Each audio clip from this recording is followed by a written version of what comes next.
Estado de los estados. Todo México desde Quintana Roo en Estado de los estados. I've got you under my skin. I've got you. Muy buenos días. Bien, pues este fin de semana le ha tocado de periodistas. El día de ayer tuvimos un programa interesante en Fuego Cruzado. Jorge González, ¿cómo estás? Buenos días. ¿Viste el programa con Víctor Sánchez Baños y Paco Rodríguez, Abelardo? Sí, como no, un programa con destacadísimos periodistas, con Jalipe sobre todo. ¿Verdad? ¿Cómo se conserva Jalipe? Muy bien, muy lúcido, muy Oye, vigoroso. ¿cómo lúcido? ¿Qué quieres decir? ¿Que ya está viejito o qué? No, no quiero decir. Yo lo que quiero decir es lo que digo. Y lo que digo es de que se conserva muy lúcido, muy vigoroso. Donde te esté viendo. Sí. Lo que te va a poner en el Twitter, no me lo quiero imaginar. Y bueno, como usted se habrá dado cuenta, si nos hizo favor de seguirnos la noche de anoche, pues hablamos de la situación de los periodistas, de lo difícil del ejercicio del periodismo, de esta profesión, que nos lleva en ocasiones a amenazas, en otras esas amenazas se convierten en una realidad y ya sucede de todo. Fíjate, pues en el caso de Jalife, la cancelación de las cuentas de Twitter, y nos hizo allá una explicación muy amplia de cómo funciona todo este mecanismo en los Estados Unidos, de controles en Europa, etcétera, y lo que viene sucediendo en México, porque no es la primera vez que pasa esto ya en el Twitter, en las redes.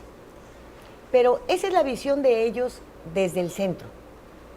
Lo que sucede con los que escriben para los periódicos que se venden en el Distrito Federal, que no necesariamente se les puede llamar nacionales, ¿verdad? Pero que tienen un grado de influencia en los políticos muy, muy fuerte, ¿no? Muy importante. Otras son las vivencias en los estados, lo que pasa con los que ejercemos el periodismo en los estados. Y es el punto en donde pues son más los crímenes que se han cometido. ¿Les parece si hablamos de esto, Jorge González? Me parece bien. Quisiera además hacer una acotación en cuanto a lo de Alfredo Jalife. La libertad de prensa está muy acosada a nivel internacional también. Vemos el caso de Wikileaks.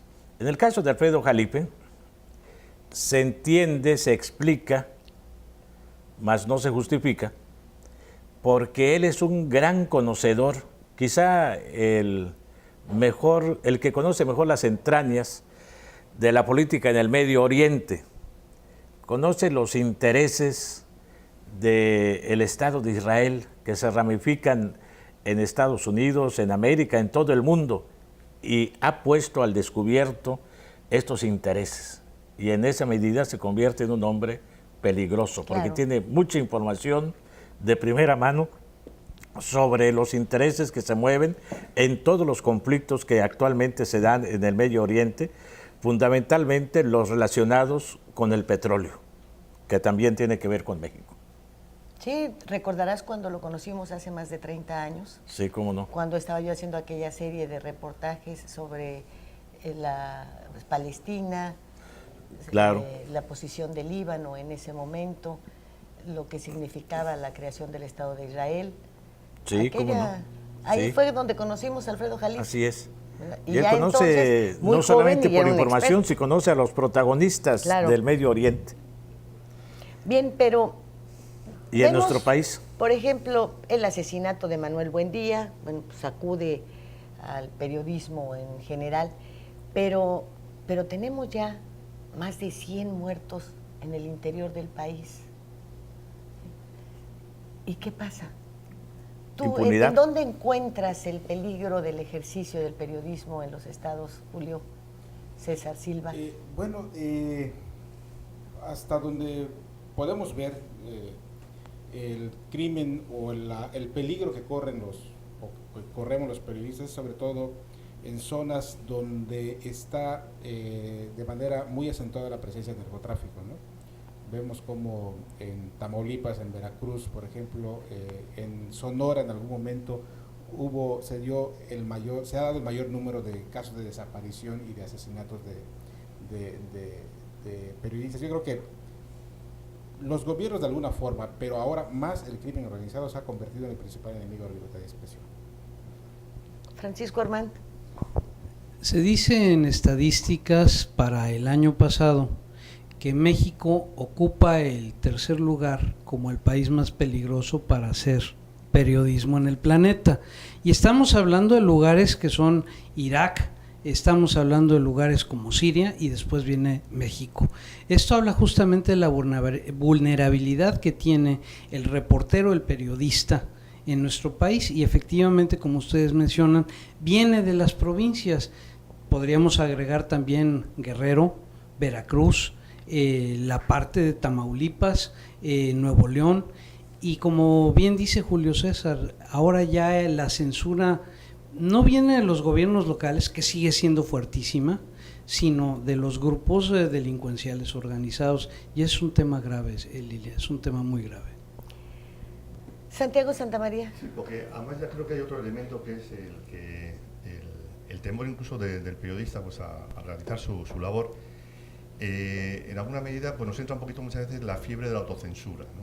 O sea, que el propio periodista, aunque no esté así amenazado directamente, pues bueno, pues en alguna medida pues surge pues ese elemento importante que es el tema de la autocensura, ¿no? Quizás siempre se habla del tema se le presenta al periodista también muchas veces como si fuésemos solamente las víctimas, ¿no? Yo sí que creo que aparte de los periodistas se realiza también una vez la labor de periodismo, o sea, ciertos periodistas juegan no a periodismo, juegan a otras cosas, o sea, y donde hay al final sí. Porque yo creo que en estos momentos estamos asistiendo a una verdadera dictadura de los grandes medios, o sea, es decir, donde la población, además de los periodistas, también la población en alguna medida es víctima de esos grandes medios, a los cuales no les importa ni la muerte de los periodistas ni la muerte de otras personas, solamente pues para sacar adelante pues sus grandes negocios millonarios y sus grandes negocios multinacionales, ¿no? Es decir, yo creo que creo que es un elemento que hay que tenerlo también en cuenta, ¿no? Es decir, porque siempre aparecemos nosotros como si fuésemos solamente las víctimas, pero también otras víctimas que están indefensas frente a los grandes medios y hoy en día, pues bueno, pues muchas veces muchas informaciones que aparecen, pues la gente no se puede defender muchas veces de ciertas informaciones que incluso pueden derivar incluso en algo grave o incluso en la propia muerte también de muchos ciudadanos, ¿no? Fíjate que abonando a lo que dice Santiago, tocas un tema real. Hoy en día hablamos de la juventud del milenio, es decir, las personas que están entre los 17 y los 30 años de edad. La mayoría accede a medios alternativos de información. No se van a los grandes boletines impresos, radiados o televisivos de los grandes consorcios. Se van a los blogs, se van a los tweets, se van a la información que hoy en día sucede en tiempo real. Hoy una persona con un teléfono inteligente puede grabar un evento y puede subirlo al internet en tiempo real. Entonces ya no hay esa confianza que nosotros, los de la generación antigua, los baby boomers, teníamos en los medios masivos, los medios serios, entre comillas, que son los que han, de alguna forma, torcido mucho las percepciones a lo largo del siglo XX, ¿no? Bueno, no sé por qué me da la impresión de que tocar el tema los puso nerviosos. Tengo la sensación de tensión en el set.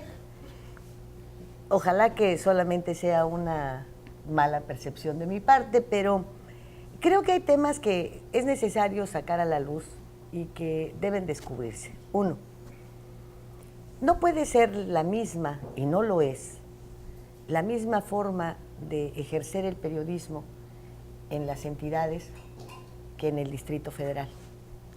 En el Distrito Federal tienes un abanico de funcionarios, muchos de los cuales no conoces, no ves, o pues te informas de ellos a través de otros medios y bueno, y tienes tus fuentes de información que son muchas.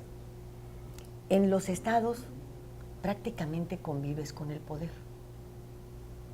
Y eso te pone en una situación infinitamente más peligrosa. Mucho más expuesta. Y es en donde yo me pregunto una y otra vez, ¿todos estos crímenes de verdad los han cometido los de la delincuencia organizada? ¿O es la forma de deshacerte de alguien y tener a quien achacarle el crimen? Yo creo que hay opacidad. Porque justamente. al final, ¿a cuántos han aprendido por ser los autores materiales o intelectuales de estos asesinatos? A ninguno. A ninguno. Entonces, Es que la frontera entre el crimen organizado, y no voy a generalizar porque sería demasiado injusto, y unos sectores de la política, son fronteras invisibles. No, y hay que tomar en cuenta también No a se los puede sectores definir empresariales. dónde Son termina factos. la delincuencia organizada y dónde comienza la política en algunos sectores, repito, no la política en general. Aquí hay un gran reto, hay una situación que es necesario clarificar. El tema es la corrupción. La corrupción. La corrupción sobre todo de elementos policíacos y de corporaciones policíacas vinculadas con las mafias, que es la conexión primaria entre la delincuencia organizada es con la policía. Y de ahí se eleva al sector político y luego al sector financiero. Esta liga entre policías o corporaciones policíacas y el crimen organizado es lo más peligroso, porque de ahí se deriva la impunidad, que esto alcanza también al Poder Judicial, a jueces y a los órganos de procurar justicia del Estado, como los ministerios públicos, jueces, y luego llega a otros niveles. Esto lo hace muy peligroso. ¿Qué hace peligroso el ejercicio de la libertad de prensa? La información. La información. Un reportero puede ser que no busque la información delicada, pero puede caer en sus manos y puede verse tentado muchas veces no a publicarla, sino a decirla, a contar que sabe quiénes están metidos en determinado negocio turbio, y en ese momento se convierte en vulnerable. Este fue el caso de Manuel Buendía, un excelente periodista que estaba muy vinculado al poder, muy vinculado al poder. De allí obtenía información, a veces servía al poder, pero también a veces tenía que conservar su imagen de periodista serio, independiente, publicaba columnas con información sobre todo de las actividades de la ultraderecha en México. Ultraderecha que ya está en el poder, que alcanzó el poder. Reveló las acciones de los tecos, de la Universidad de Guadalajara. Del Muro. De todos estos grupos de ultraderecha vinculados con la CIA. Estamos hablando de los años 70. Hay que ponernos en ese contexto de la Guerra Fría. Pero sobre todo, que reveló algunas acciones del narcotráfico en México, que se estaba apenas organizando como estructura criminal. Hay un comunicado de los 80s de los obispos del centro y sur del país, de Oaxaca, de Chiapas, de Guerrero, donde alertaban de manera muy temprana acerca de los cultivos de amapola y de marihuana en esta región del país, y ya alertaban a las autoridades a tomar acciones. La gran prensa tendió una cortina de silencio alrededor de esta preocupación de estos obispos, que hay que entender quiénes eran en ese momento. En Oaxaca estaba un obispo, Lona Reyes, ¿te acuerdas de Lona Reyes, el obispo de Oaxaca, de posiciones de avanzada, progresistas? En Chiapas, en San Cristóbal, estaba el obispo Samuel Ruiz, y en Tehuantepec había otro obispo. Eran obispos de la Iglesia de la que Liberación. pertenecían de alguna manera a la corriente esta que se le llamó la Teología de la Liberación, y alertaron acerca del surgimiento de estas mafias del narcotráfico como una seria amenaza a la incipiente, si ahora es incipiente, en esa época era muchísimo más incipiente, vida democrática del país, porque decían ellos que imponían autoridades en determinados municipios, presionaban a los medios de difusión para que no dieran a conocer sus actividades y estaban sobre todo comprando terrenos valiosos para la siembra de enervantes y que ya habían cooptado a las corporaciones policíacas de esta zona. Un informe muy revelador que Manuel Buendía dio a conocer. Y como él era amigo del que al final de cuentas resultó, cuando menos así fue sentenciado, el autor intelectual de su asesinato. Zorrilla. Él era amigo de Zorrilla. Era compadre. Era compadre. claro. Y entonces seguramente que platicaban. Yo, Lilia, ustedes pueden decirle a un amigo de ustedes del poder, fíjense que esto es muy grave porque está pasando esto, ¿no? Y puede ser que diga, hay que eliminarlo, ¿no? Porque sabe mucho. ¿Cómo obtuvo esta información? ¿Quién sabe? En fin, hay muchos reporteros de policía en Veracruz, reporteros de policía, que hemos visto las fotografías de cómo viven de manera muy modesta, pero que se hacen amigos de jefes policíacos. No todo está podrido en la policía. Hay elementos buenos que ya tienen allí años y que viven de manera muy modesta de su salario y que ellos ven que de repente hay jefes nuevos que se hacen de millones de pesos de la noche a la mañana. Entonces estos elementos policíacos honestos, que sí los hay, a veces se convierten en confidentes de los reporteros. El reportero no puede publicarlo en su medio.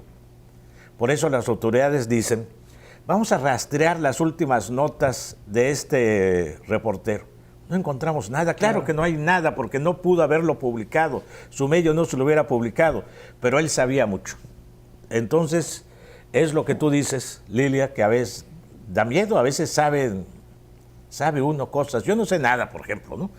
Pero ustedes sí pueden saber, más allá de lo que dicen, de lo que publican. Pero mira, buenos días. Hugo Trejo, tú sabes mucho, ¿verdad? No, ¿No? yo no sé nada, soy No, muy ¿cómo no? desinformado. Si ya nos dijeron que eres pariente de la tuta. La tuta. No, pero además está bien, pues la tuta es el verdadero gobernador de Michoacán. Michoacán, sí. Más peligrosa que la información, te decía, es la impunidad. En la medida que no se investigue, que no se esclarezca cada uno de los crímenes que se han cometido contra los periodistas, pues incrementa el riesgo de que cualquier periodista pueda ser asesinado, pueda ser secuestrado. ¿Por qué? Pues porque no le tienen miedo a hacer, o sea, si un periodista que es una personalidad pública, que tiene más o menos la solidaridad de sus colegas, de los medios, para poder demandar que se aplique justicia, es asesinado y se queda ahí como cualquier otro crimen sin que se esclarezca, pues esto incrementa el poderío de quienes atentan contra la libertad. No, es que de no, expresión. los crímenes tendrían que aclararse, seas periodista Así o seas es. mecánico automotriz. Pero más O sea, en este tendría caso, que ser. más en este caso, o sea, todos los crímenes deben esclarecerse, pero yo lo pongo como ejemplo. Si alguien que es una notoriedad pública es asesinado y nunca se esclarece, ¿qué espera el ciudadano común y corriente? Sí, claro, es parte de la impunidad, pero yo me refiero a saber, porque ahora se dice que todo el mundo sabía en Michoacán que el hijo de Fausto Vallejo Era un estaba operador vinculado con la financiero tuta. de la Sí, tuta. todo el mundo lo sabía. Todo el mundo dice que Jesús Reina, el secretario general de gobierno ahora encarcelado, que dicen, en Michoacán todo el mundo lo ¿Y eso sabía. qué es? Pero revisa la prensa de Michoacán ¿pero eso qué es, al y no final hay de una cuentas? nota al respecto. Sí, todo el pero mundo hay- lo sabía, ¿pero pero eso qué es? Y tienen ¿Esa es un periódico impunidad? de claro, mucha circulación, y es La Voz de miedo Michoacán. a Es publicar miedo, las cosas. claro. Claro. Sí, La ese autocensura es, yo que diría hablaba que es un Santiago. lado de la moneda, porque es innegable que está el otro lado de la moneda, cuando esa información la vendes.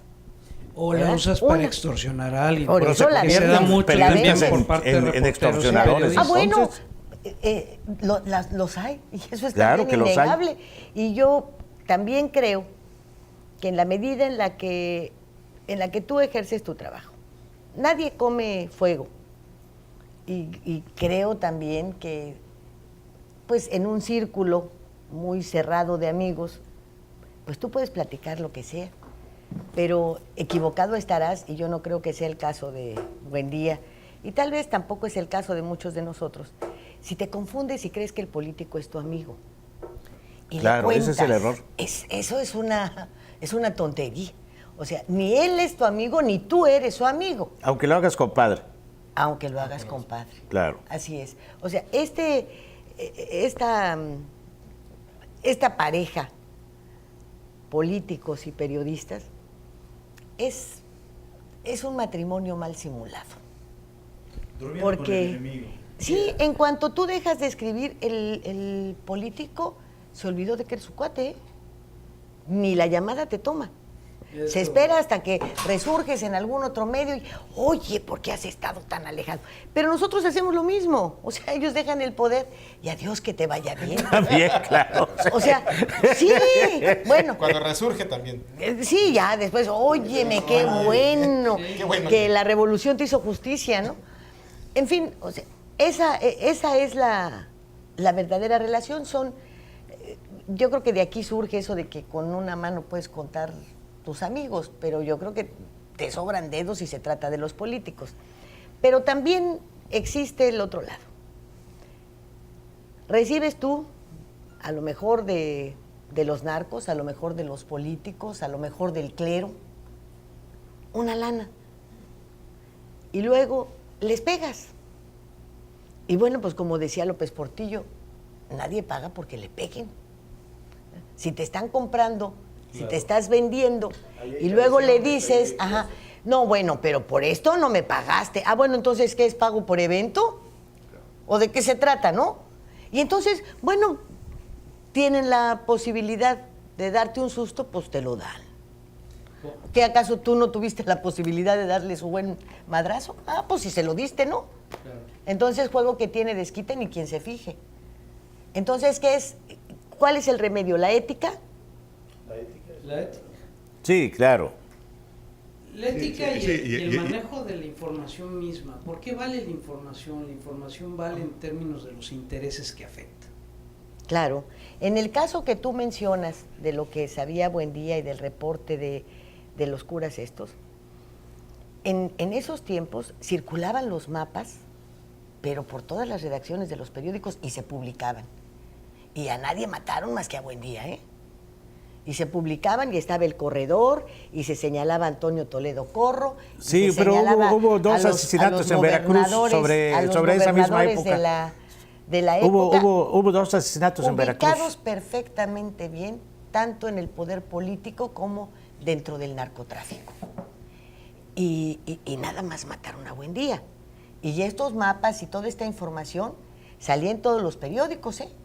Sí, pero no tenían la influencia, porque independientemente del criterio que uno tenga sobre Manuel Buendía, lo que no cabe duda era el que era el columnista más leído en ese momento. Se publicaba en Excelsior, un periódico que ya había venido a menos, su columna levantó al Excelsior.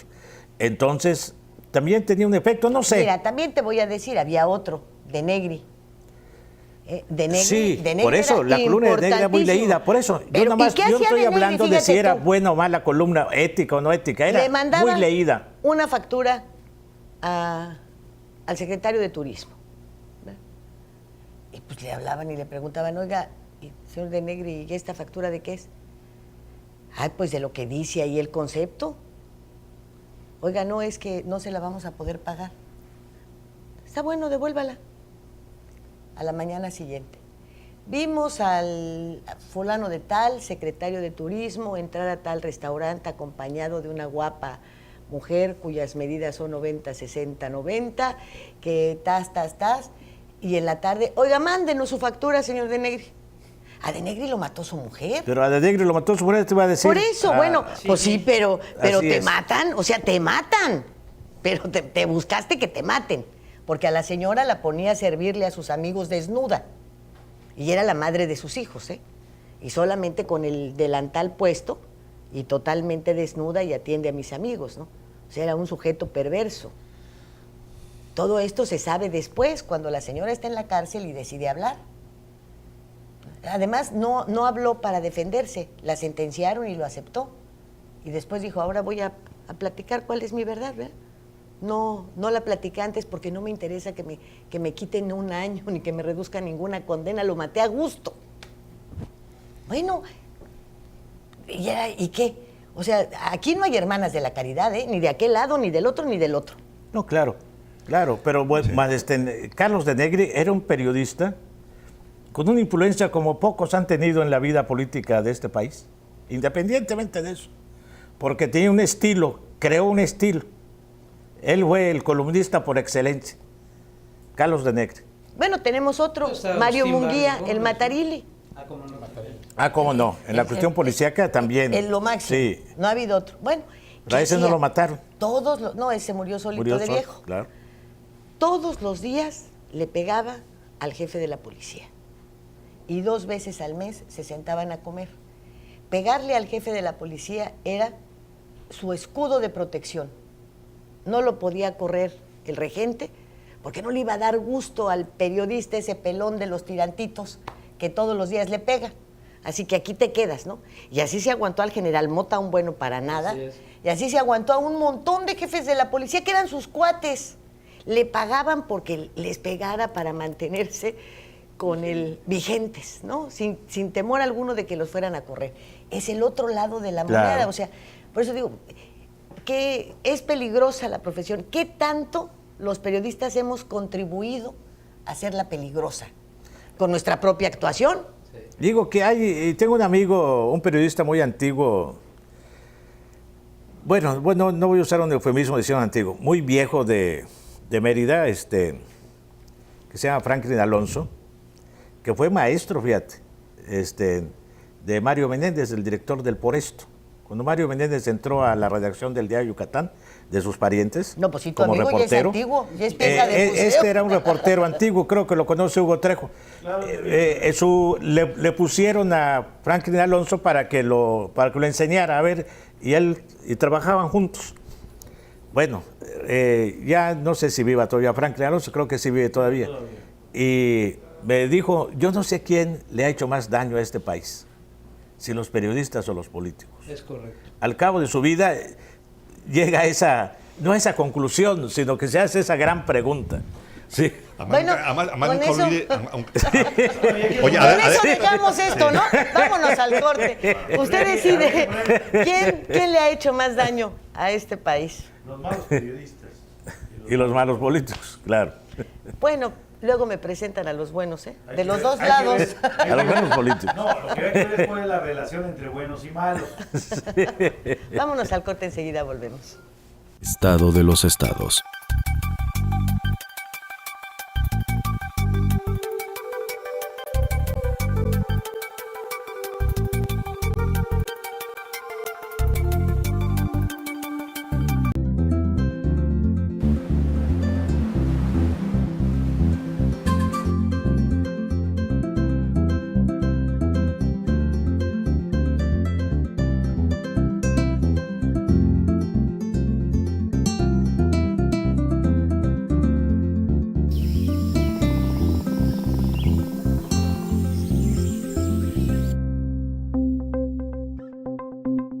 Quintana Roo vive.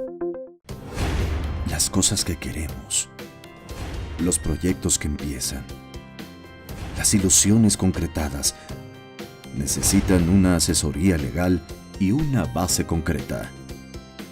Notaría 64. Respaldamos tus actos legalmente.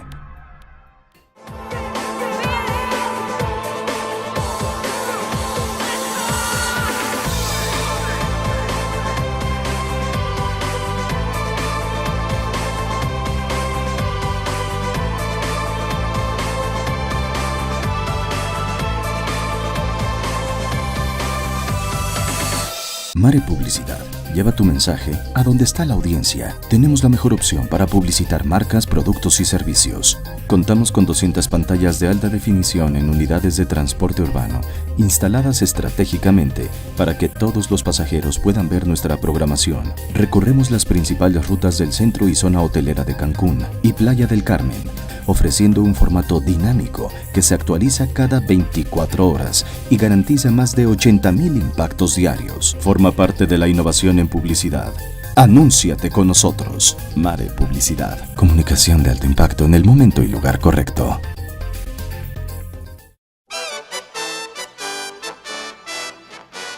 Datos, hechos, nombres y apellidos son cosas de la noticia. Nuestro periodismo no es nada personal. Estos días, el semanario de Quintana Roo. Al servicio de su punto de vista.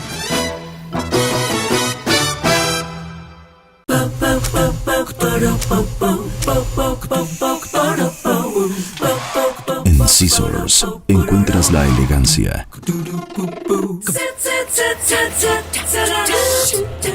el estilo, la moda y el glamour para que te veas espectacular.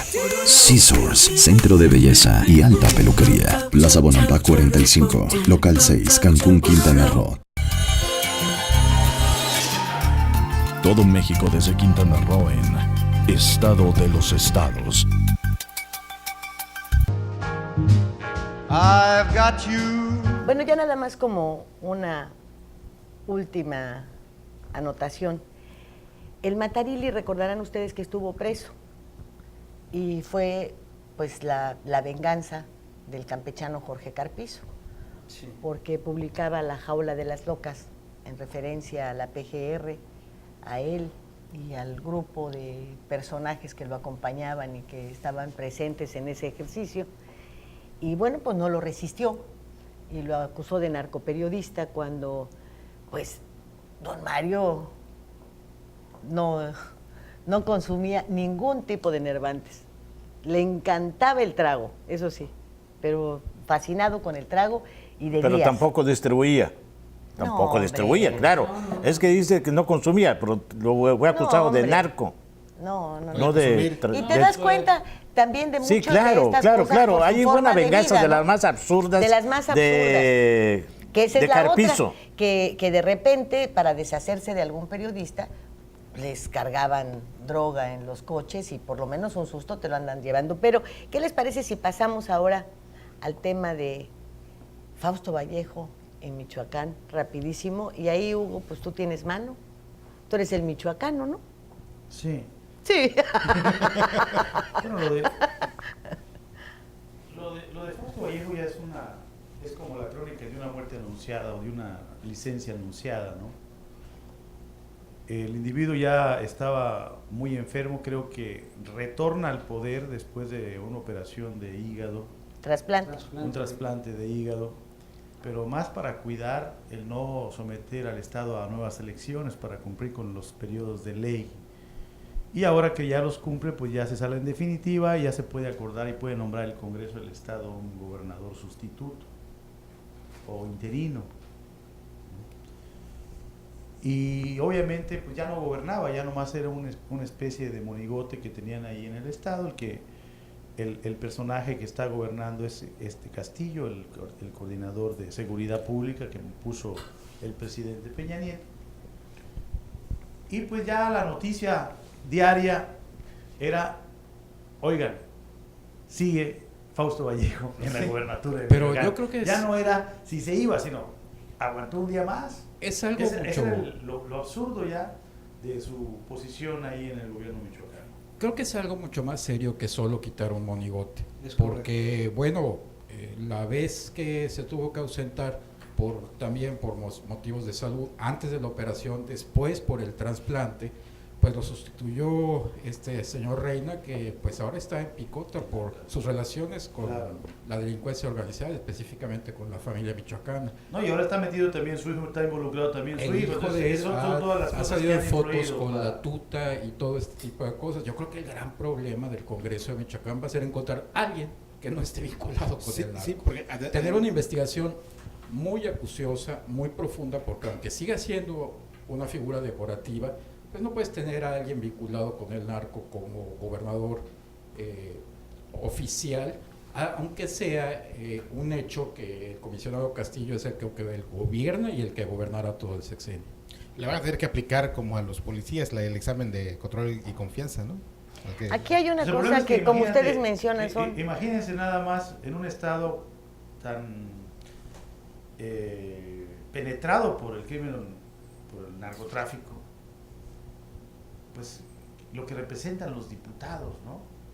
Si están metidos en los gobiernos municipales, o sea, habría que hacer una investigación a cada uno de los diputados, que son los que van a decidir. Es que todos han sido ventaneados en este asunto de Michoacán. Entre comillas, ¿no? Bueno, acuérdense del michoacanazo, hombre. Sí. Al final de cuentas que todos resultaron limpios, no puede ser. Ahora, aquí yo creo que algo que es muy fuerte en el caso de Michoacán. Uno, la ilegalidad no puede combatirse con otra ilegalidad. Así como dicen, la violencia tampoco se combate con la violencia. No puedes enviar a un sujeto como Alfredo Castillo, con sus antecedentes, a imponerse por encima de un gobierno constituido. Y fue lo que hicieron. Y es lo que han venido haciendo. Eliminaron, borraron a los diputados. El Congreso ni siquiera sesiona. Para nada. No lo han hecho. Gobernaba entonces el centro. ¿Y eso qué es? Pero además con un gobierno fallido, el de Castillo, porque sus autodefensas, pues, primero las desarmaron, luego las volvieron a armar, luego las volvieron a desarmar. Luego tenían infiltrados, luego se sentaron a reunirse con los malos, luego ya no supo qué hacer. Lázaro Cárdenas no está limpio, se sigue contrabandeando, se sigue mandando lo mismo, no ha pasado nada. Y ya está a cargo de la Marina. Y lo de Fausto Vallejo se da justo cuando empiezan a decir que no habrá impunidad para su hijo. Entonces, yo mejor me voy porque yo no sé si Fausto Vallejo tenga o no relación con el narcotráfico, pero lo que es cierto es que su jefe de campaña, el gobernador interino, su compadre, sí estaba metido en esto. Mira. Y también es cierto que hubo un michoacanazo y también es cierto que había antecedentes suficientes para que empezaran a ver todo esto, pero políticamente la imposición del centro ha sido brutal. Completa, no nomás brutal, ahí. Ilegal. Pero además, pues sí. Mira, yo siento que lo de Fausto Vallejo también tiene que ver con su salud. O sea, yo creo que más que salirse forzado, entró forzado a terminar un periodo para evitar la elección obligada de una elección extraordinaria para la gubernatura. Pues sí, forzado porque te dicen, óyeme, tenemos aquí comprobado que tu familia y tu gente y tú mismo de alguna manera recibiste esto, así que o te quedas o te quedas. Así es. Yo creo que técnicamente Michoacán ha sufrido una regresión en su estatus jurídico. Ya no es una entidad federativa con plenos derechos. O sea, ya no es un estado, como se dice, libre y soberano. Ya es en los hechos un territorio federal, como lo fue Quintana Roo hace 40 años. Un territorio federal donde el presidente de la República nombra al gobernador y carece de poder legislativo y de poder judicial. Se aplican las leyes federales.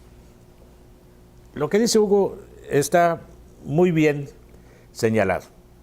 ¿Quién va ahora a nombrar al nuevo gobernador de Michoacán? Lo va a nombrar el Congreso Estatal. ¿Quiénes integran al Congreso Estatal? Lo integran en su mayoría, ahí están cuando menos los decires, algunos videos, algunas pruebas. Lo integran diputados que fueron propuestos por la familia michoacana, cuyas campañas fueron pagadas por la delincuencia. ¿A quién van a nombrar? Pues a van a nombrar a quien les sugiera el presidente. Castillo. ¿Por qué no nombran a Castillo? ¿Para qué no al comisionado ¿Por qué no lo nombran? O sea, hay que cubrir el requisito de nacer ahí. Es una hipocresía, es un embuste, es un manoseo absurdo esto. Claro. Y lo mismo pasa en Tamaulipas y va a pasar en el Estado de México, porque están preparándose para estar controlando todo. Ya dijeron que en el Estado de México que Erubiel y el presidente de la República tienen mucho camino por recorrer, juntos. ¿Quién sabe qué significa eso? México se vio ¿Quién afectado sabe? por toda esa invasión delincuencial en su frontera con No, esa es una mentira. Esa es una mentira. Si no es delincuencia. Sí, lo peor es Ecatepec, que es frontera con el Distrito Federal. Eso es mentira. Oye, el DF está gravísimo. Por el efecto, ha aumentado por el mucho efecto cucarachas, es una gran mentira eso. No, ahí hay nidos muy poderosos también de delincuencia. Sus propias mafias locales, las que Por favor, tú. El incremento de la delincuencia común, uno de los estados más corruptos, donde la policía es más corrupta de este país, es el Estado de México, históricamente, se detiene. No hay que olvidar que en el Estado de México está el principal penal de alta seguridad más importante del país, donde están los grandes narcos. Almoloya. Y que sus familias están allá, que sus grandes operadores también están en el Estado de México. Entonces, no es lo que tú dices, el efecto de cucarachas.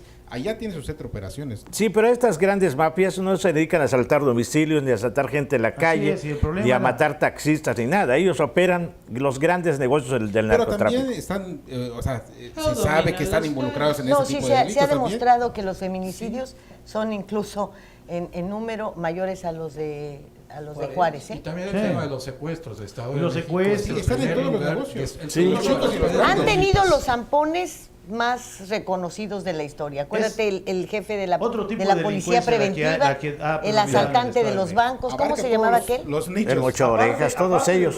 Pero es otro tipo de delincuencia. Es una delincuencia más común que está atentando cotidianamente contra la sociedad, contra el trabajador, contra los microbuseros, contra los pasajeros. Pero tampoco son raterillos aislados, son bandas organizadas. No, claro, son bandas organizadas. Aunque sus crímenes sean del fuero común, son bandas organizadas, claro, y que pues, reportan grandes ganancias. Y debidamente sistemáticos a las joyerías en el Estado de México. Aquel asaltabancos. Lo peor de todo es que era famosísimo, hombre. Ríos Galeana. Ríos Galeana. Lo agarraron en Estados Unidos, en Los Ángeles. Ya estaba pacificado después de ser el enemigo público número 1 de este país, y el pobre no había qué hacer allá, y un día se le ocurrió ir a pagar y con su nombre, y le cayeron cuando ya estaba dedicado a otras cosas, porque no era ni lo peligroso que es, porque ahí tiene razón en lo que dijimos hace rato. A veces los medios de comunicación agrandamos y hacemos tremendos pillos, tremendos monstruos, cuando en realidad a veces son tipos que la policía le interesa. No, pero Ríos Galeana sí era un... Claro, eran instrumentos de la propia policía. Aquí tuvimos a Mantilla, ¿te acuerdas de Mantilla? ¿Cómo no? Está en Mérida ahora, sí, encarcelado. Peligroso. Bueno, pues vamos a ver si lo de Michoacán no tiene efecto cucaracha, eso sí, para que veas, y empieza a regarse por otras entidades. Pero de políticos. Sí, claro, de políticos. Lo más de temer. Ahora, aquí lo que hay que ver es el deterioro sistemático de la fortaleza de las instituciones estatales en los últimos 12 años. Eso ha permitido justamente que las actividades institucionales en las entidades federativas sean sustituidas por las actividades del crimen organizado. La extorsión a micro, pequeños y medianos empresarios no es más que la incapacidad de Hacienda para cobrar impuestos, alguien los tiene que cobrar de otra forma, ¿no? Entonces, es evidente que una reacción de un gobierno que llega, es decir, voy a intentar tomar las riendas, definitivamente, como tú bien mencionas, no es legal, pero de alguna manera hay que contrarrestar esa debilidad o esa desgaste institucional en los estados para corregir el tema, para balancear la ecuación de poder y de alguna manera pues para tratar de proteger la integridad física de sus pero no moradores, puedes hacerlo ¿no? pasando por todas las leyes, porque eso sería tanto como darle paso y admitir lo que dijo Gamboa con relación a la reforma energética. Legal o ilegal, pero va a pasar. Eso no puede ser. No, eso es una soberbia. Pero también hay una cosa que es muy insulta a la importante que democracia debemos tener cultural. en cuenta. El estado del país y de algunas regiones del país es un estado de mucha gravedad. Haz de cuenta que es un enfermo con cáncer. Y cuando hay un enfermo con cáncer se le tienen que aplicar terapias de choque. Bueno, pero dilo. Que afectan y que no puedes actuar de manera normal y siguiendo. Bueno, las pero leyes. entonces cancela Claro, ¿cómo se llama? Decláralo así, desaparece Así los es. poderes, cancélalo, es. hazlo por la vía de la legalidad, Así que esto te va a tener un arrastre. A un estado de excepción. Claro, que te va a Ahora traer es un arrastre ilegal, de imagen se en vea el como se extranjero, pues te la va a traer. pero estás cumpliendo con la ley. Y lo prevé no la llegas e impones en lo Tienes toda la oscurito. razón. Bueno, hazlo, haz el toque de queda, haz lo que tengas que hacer. No se han atrevido a hacerlo. No se han atrevido a hacerlo legalmente, pero lo hacen en los hechos. Y que eso es vergonzoso. Eso es verdaderamente más vergonzoso que dar el golpe tal cual debe ser, seco. Sí, en el contexto legal vigente. Yo te aseguro que así hasta la propia delincuencia lo piensa, ¿eh? Sí, tienes toda Pero de la otra forma, pues, pero si andamos en el mismo camino tan ilegal yo como lo que tú estás haciendo, maestro. Ahora, como tú bien dices, si el temor es cómo vamos a ser percibidos en el exterior, pues ya estamos siendo percibidos, como tú lo mencionas, haciendo cosas ilegales ante un problema estructural que no podemos corregir. Y al final del día ve lo que ha sucedido cuando ha ido el secretario haciendo el presidente a hablar, porque lo están haciendo de manera sistemática en el exterior, de las reformas estructurales y de atraer la inversión. La primera pregunta que le hace cualquier núcleo empresarial en cualquier país donde han estado, oiga, ¿y la seguridad cómo va? No, es que oiga, pero ¿y la seguridad? Entonces, bueno, tal vez manejar un estado de excepción y desaparición de poderes como Dios manda, nos daría fortaleza afuera, ¿no? Claro, y nos daría una imagen de respeto a la legalidad. Nos vamos al último corte. Estado de los estados.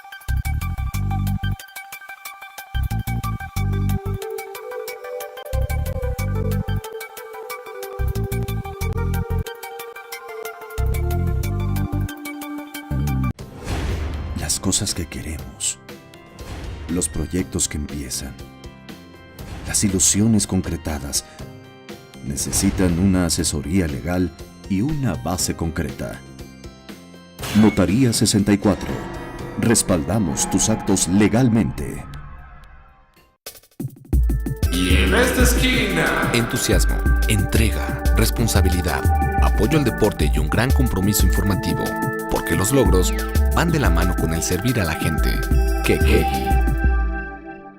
Mare Publicidad. Lleva tu mensaje a donde está la audiencia. Tenemos la mejor opción para publicitar marcas, productos y servicios. Contamos con 200 pantallas de alta definición en unidades de transporte urbano, instaladas estratégicamente para que todos los pasajeros puedan ver nuestra programación. Recorremos las principales rutas del centro y zona hotelera de Cancún y Playa del Carmen, ofreciendo un formato dinámico que se actualiza cada 24 horas y garantiza más de 80,000 impactos diarios. Forma parte de la innovación en publicidad. Anúnciate con nosotros. Mare Publicidad. Comunicación de alto impacto en el momento y lugar correcto. Todo el poder de la noticia en tus manos. Macronews Móvil. Ahora en tu smartphone, noticias locales, nacionales e internacionales. Tu enlace a todos los medios de comunicación en Quintana Roo. macronews.com.mx.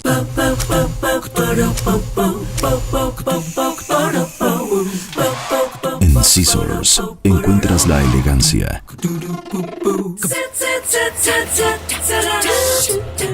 el estilo, la moda y el glamour para que te veas espectacular.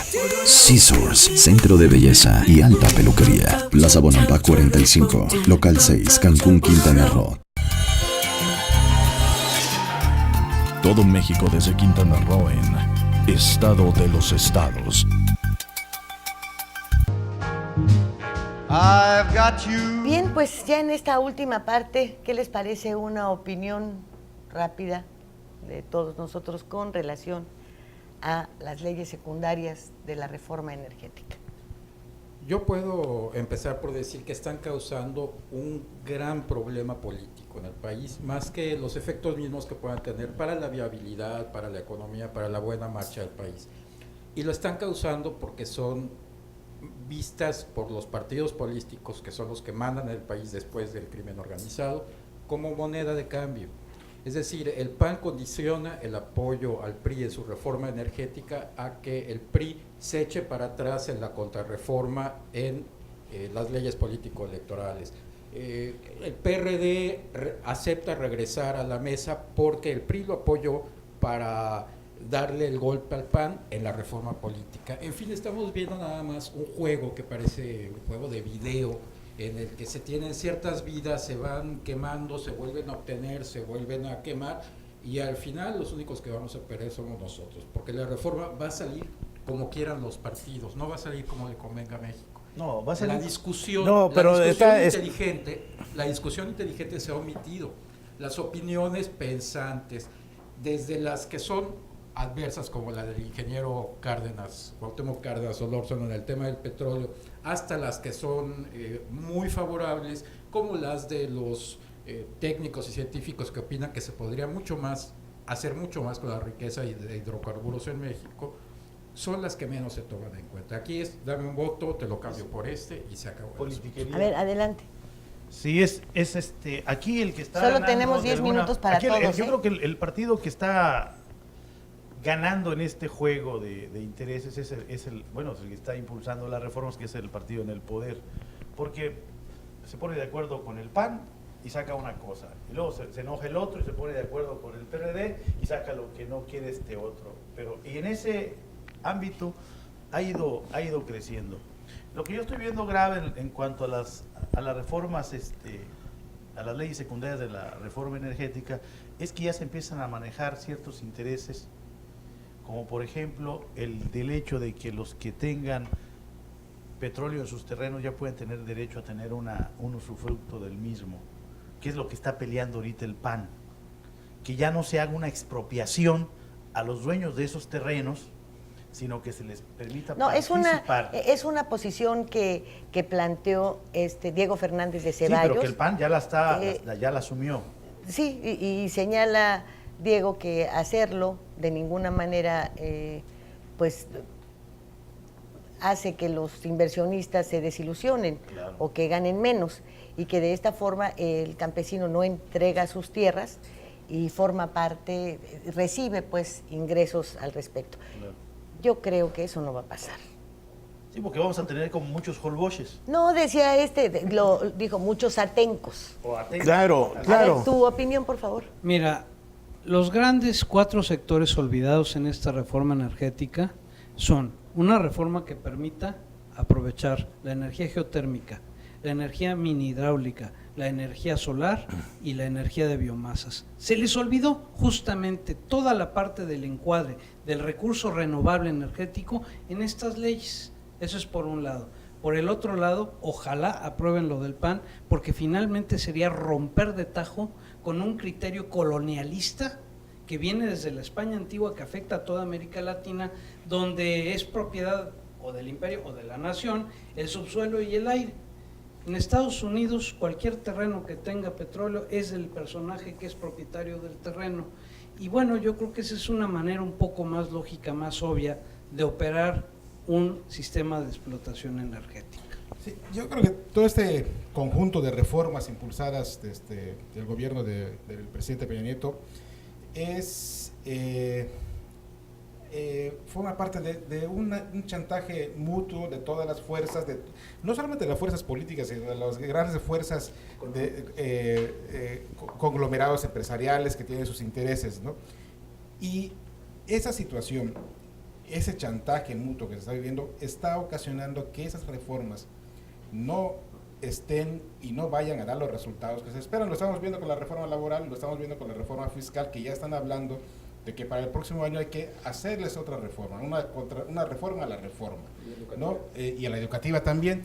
Y bueno, eso es consecuencia de que el análisis de esas reformas, las negociaciones no se están haciendo con sentido de Estado, sino con sentido de interés particular, con sentido de interés de grupos económicos que están controlando el país.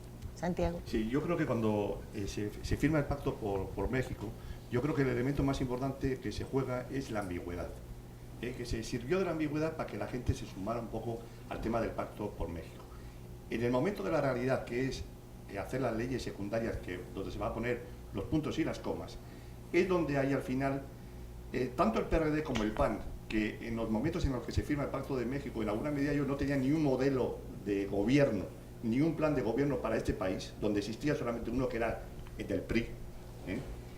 Al final ellos se sumaron al tema del pacto por México, pero en esos momentos donde hay que poner los puntos y las comas, yo creo que en esos momentos es cuando va a haber auténticas diferencias, y que incluso desde los propios sectores, incluso que apoyaron, los sectores económicos que apoyaron las iniciativas del PRI, va a haber sus elementos, va a haber quienes pongan bastantes trabas para que haya una culminación de ese pacto por México. Jorge.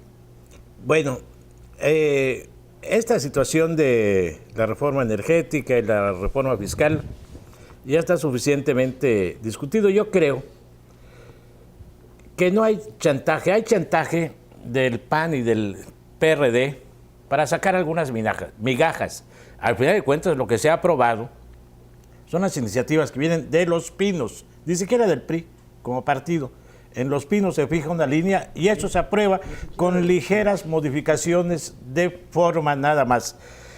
Ahora se les va una cosa y viene esta contrarreforma política, que es va a haber periodo extraordinario para analizar la reforma a la ley de partidos.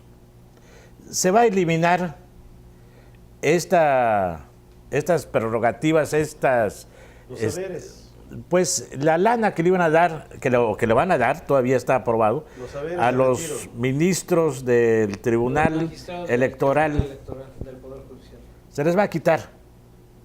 Pero a cambio de eso, para mantener el control, se va a mantener lo que ya se había quitado, las prerrogativas a los partidos pequeños, para mantener el control. A la hora de contar los votos a las elecciones federales, se le van a atribuir también a los partidos pequeños. Pero estamos hablando de la energética. Bueno, de la energética, es que todo está vinculado. Al final de cuentas, la cuestión de energética se va a plantear y aprobar tal y como viene la iniciativa de Los Pinos, nada más. Pues yo creo que lo grave en esta circunstancia no es ni siquiera ese chantaje, porque sabemos muy bien lo que ha hecho el PAN, irse en contra de la reforma hacendaria para tener un argumento para el 2015, el PRD lo hace que es el fondo, todo lo demás ya es las migajas, como dices tú. Pero lo grave de esto es cómo se abre la puerta a una mayor corrupción, y resulta que apenas la acaban de detectar. Una vez que puedes otorgar sin responsabilidad alguna sobre tu persona, contratos para la operación de empresas, para la exploración, para la explotación, y que de acuerdo al sapo es la pedrada, en donde no se fijan porcentajes de pago de impuestos, no se fija porcentaje de la renta petrolera, no se fija ningún tipo de porcentaje que pueda obligar a todos a mantener, tal y como constitucionalmente está marcado, un impuesto o una carga pareja. Y el único criterio es la buena fe, según dice. Sí, si fue de buena fe, no castigo. El único criterio es lo que no hay, buena fe. Sí, entonces, todo esto, no supimos nunca dónde se fueron los excedentes petroleros. Ahora el petróleo está en 101 y pico de dólares, que te significan casi $30 más de lo que tenían presupuestado los diputados. ¿A dónde se va a ir ese dinero? ¿Dónde están los fideicomisos formados por Calderón y por Vicente Fox relacionados con el petróleo y denunciados por la Auditoría Superior de la Federación? ¿En dónde están los porcentajes que deben pagar todas estas empresas? Todo eso es lo que tendría que estar en la mesa de la discusión y no tiene nada que ver con alterar lo que ya está aprobado. Bueno, muy bien, se aprueba, va a invertir la iniciativa privada, todo lo demás, pero estas son las condiciones, esas no las sabemos. Y ahora detectaron que puede haber más corrupción, entonces hay que meter un agregado a la ley anticorrupción, al fin que nadie la cumple. ¿Nos vamos? Nos vamos. Que tenga usted muy buen día. Muchísimas gracias. Gracias, Óscar González, gracias, Santiago Santamaría, gracias, Julio César Silva, Cetina. Gracias, Hugo Trejo, gracias, señor Armando. Jorge González, ¿me llevas a desayunar? Sí, vamos a desayunar, ¿Me llevas al baile? Sí. Vámonos a desayunar. Vamos a desayunar.